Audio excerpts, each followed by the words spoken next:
Hi, ಎಲ್ಲರಿಗೂ ನಮಸ್ಕಾರ. ಇಂಚರ ಕನ್ನಡ ವ್ಲಾಗ್ಸ್ನ ಮತ್ತೊಂದು ಹೊಸ ವಿಡಿಯೋಗೆ ನಿಮ್ಮೆಲ್ಲರಿಗೂ ಸ್ವಾಗತ. ಕೇರಳದ ಮಲಬಾರ್ ಸ್ಪೆಷಲ್ ರಿಫ್ರೆಶಿಂಗ್ ಡ್ರಿಂಕ್ ರೆಸಿಪಿಯನ್ನ ನಾನು ಈ ವಿಡಿಯೋದಲ್ಲಿ ನಿಮ್ಮ ಜೊತೆ ಶೇರ್ ಮಾಡ್ತೀನಿ. ಇದರ ಹೆಸರು ಅವಿಲ್ ಮಿಲ್ಕ್, ಅಂದರೆ ಅವಲಕ್ಕಿ ಮಿಲ್ಕ್. ಇದು ಒಂದು ತುಂಬಾನೇ ಹೆಲ್ದಿ ಹಾಗೂ ಹಸಿವು ನೀಗಿಸುವ ಪಾನೀಯ ಅಂತ ಹೇಳ್ಬೋದು.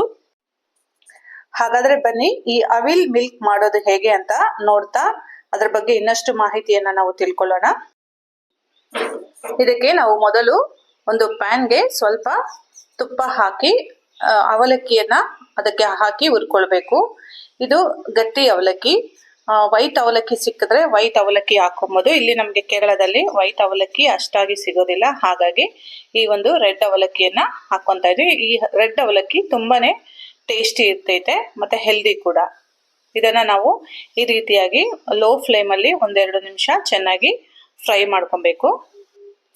ಅವಲಕ್ಕಿ ಈ ರೀತಿಯಾಗಿ ಹದ ಬರೋವರೆಗೂ ಅದನ್ನ ನಾವು ಚೆನ್ನಾಗಿ ಹುರ್ಕೊಬೇಕು. ನಂತರ ಅದೇ ಪ್ಯಾನ್ಗೆ ಸ್ವಲ್ಪ ಕಡಲೆ ಬೀಜ ಹಾಕಿ ಅದನ್ನ ಚೆನ್ನಾಗಿ ಹುರ್ಕೊಂಡು ಅದರ ಚಿಪ್ಪೆ ತೆಗೆದು ಅದನ್ನ ನಾವು ರೆಡಿ ಮಾಡಿ ಇಟ್ಕೊಬೇಕು. ಇನ್ನು ಈ ಅವಿಲ್ ಮಿಲ್ಕ್ ಮಾಡೋದಕ್ಕೆ ನಮಗೆ ಚೆನ್ನಾಗಿ ಹಣ್ಣಾಗಿರುವಂತಹ ಬಾಳೆಹಣ್ಣು ಬೇಕಾಗುತ್ತೆ. ಇಲ್ಲಿ ನಾನು ಇಬ್ಬರಿಗಾಗುವಷ್ಟು ಕ್ವಾಂಟಿಟಿ ಅವಿಲ್ ಮಿಲ್ಕ್ ಮಾಡ್ತಾ ಇರೋದ್ರಿಂದ 7 ಚಿಕ್ಕ ಚಿಕ್ಕ ಬಾಳೆಹಣ್ಣನ್ನ ತಗೊಂಡಿದ್ದೀನಿ. ಈ ಬಾಳೆಹಣ್ಣನ್ನೆಲ್ಲ ಒಂದು ಬೌಲ್ಗೆ ಹಾಕೊಂಡು ಒಂದು ಫೋರ್ಕ್ ನಿಂದ ಈ ರೀತಿಯಾಗಿ ಸ್ಮ್ಯಾಶ್ ಮಾಡ್ಕೊಳ್ಬೇಕು.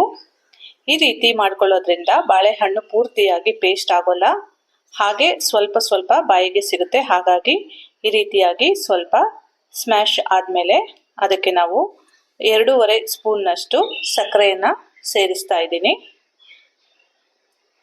ನಿಮಗೆ ಸಕ್ಕರೆ ಬೇಡ ಅಂದ್ರೆ ಬೆಲ್ಲ ಸಹ ಯೂಸ್ ಮಾಡಬಹುದು, ಆದ್ರೆ ಇಲ್ಲಿ ಸಿಗುವಂತಹ ಅವಿಲ್ ಮಿಲ್ಕ್ ನಲ್ಲಿ ಸಕ್ಕರೆನೇ ಯೂಸ್ ಮಾಡಿರ್ತಾರೆ. ಹಾಗಾಗಿ ನಾನು ಸಕ್ಕರೆ ಹಾಕಿದಂತಹ ಅವಿಲ್ ಮಿಲ್ಕ್ ಅನ್ನೇ ನಾನು ನಿಮಗೆ ತೋರಿಸ್ತಾ ಇದ್ದೀನಿ. ಸಕ್ಕರೆ ಹಾಕಿದ್ಮೇಲೆ ಈ ಹದ ಬರೋವರೆಗೂ ಅದನ್ನ ಮಿಕ್ಸ್ ಮಾಡ್ಕೋಬೇಕು. ಸಕ್ಕರೆ ಮತ್ತು ಬಾಳೆಹಣ್ಣು ಎರಡನ್ನ ನಾವು ಚೆನ್ನಾಗಿ ಮಿಕ್ಸ್ ಮಾಡ್ಕೊಂಡಾಗ ಅದರ ಮಿಶ್ರಣ ಈ ರೀತಿಯಾಗಿ ಸ್ಮೂತ್ ಆಗುತ್ತೆ. ಅಲ್ಲಿವರೆಗೂ ನಾವು ಅದನ್ನ ಮಿಕ್ಸ್ ಮಾಡ್ಕೋಬೇಕು. ಇದಿಷ್ಟು ರೆಡಿ ಆದ್ಮೇಲೆ ಒಂದು ಗ್ಲಾಸ್ಗೆ ಮೊದಲು ಬಾಳೆಹಣ್ಣಿನ ಮಿಶ್ರಣವನ್ನ ಹಾಕಿಕೊಳ್ಬೇಕು.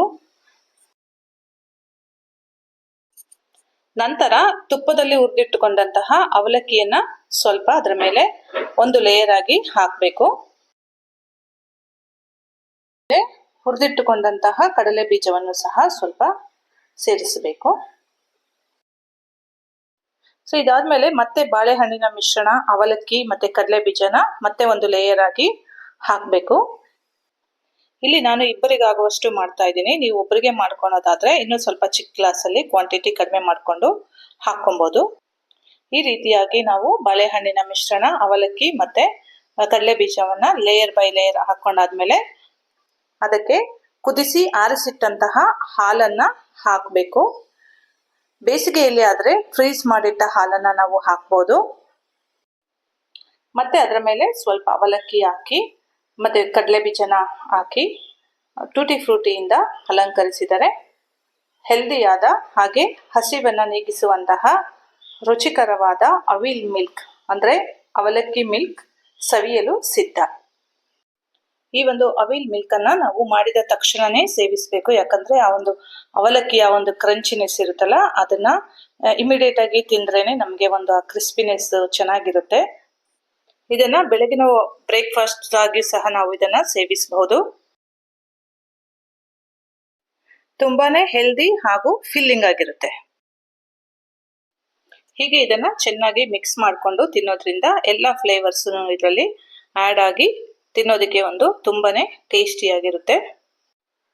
ಹಾಗೆ ಇದು ತಿಕ್ಕಾಗಿದೆ ಅನ್ಸಿದ್ರೆ ಮತ್ತೆ ಸ್ವಲ್ಪ ಹಾಲನ್ನ ಸೇರಿಸ್ಕೊಂಡು ನಾವು ಇದನ್ನ ಮಿಕ್ಸ್ ಮಾಡಿ ಸೇವಿಸಬಹುದು.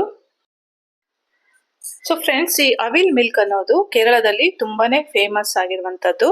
ಇದರಲ್ಲಿ ಸುಮಾರು 40ಕ್ಕೂ ಹೆಚ್ಚು ಫ್ಲೇವರ್ಸ್ ಗಳಿವೆ. ನಾನಿಲ್ಲಿ ನಿಮಗೆ ತೋರಿಸ್ತಾ ಇರುವಂತದ್ದು ಒಂದು ಬೇಸಿಕ್ ಆದಂತಹ ಅವಿಲ್ ಮಿಲ್ಕ್. ಸುಮಾರು 40ಕ್ಕೂ ಹೆಚ್ಚು ಫ್ಲೇವರ್ಸ್ ಅವಿಲ್ ಮಿಲ್ಕ್ ನ ಮಾರುವಂತಹ ಎಕ್ಸ್ಕ್ಲೂಸಿವ್ ಅಂಗಡಿಗಳನ್ನು ಸಹ ನಾವಿಲ್ಲಿ ಕಾಣಬಹುದು. ಈ ರೆಸಿಪಿ ನಿಮ್ಮೆಲ್ಲರಿಗೂ ಇಷ್ಟ ಆಗಿದೆ ಅಂತ ಭಾವಿಸ್ತೀನಿ. ಬೇರೊಂದು flavour evil milk recipe video ಬೇಕಾದ್ರೆ ನನಗೆ ಕಮೆಂಟ್ ನಲ್ಲಿ ತಿಳಿಸಿ. ವಿಡಿಯೋ ನೋಡಿದವರೆಲ್ಲರಿಗೂ ಧನ್ಯವಾದಗಳು.